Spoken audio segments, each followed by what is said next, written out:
Ako si Chan, alipin ng salapi dito sa Taiwan. Haha, cut!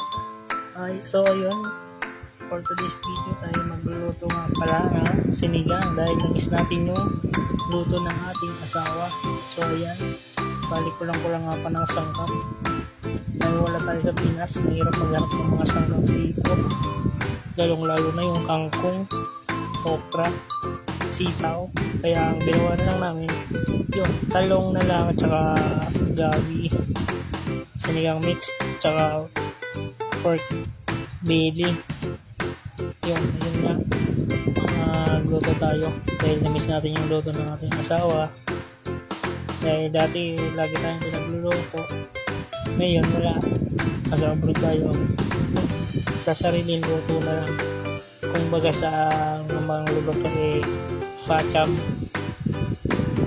ko.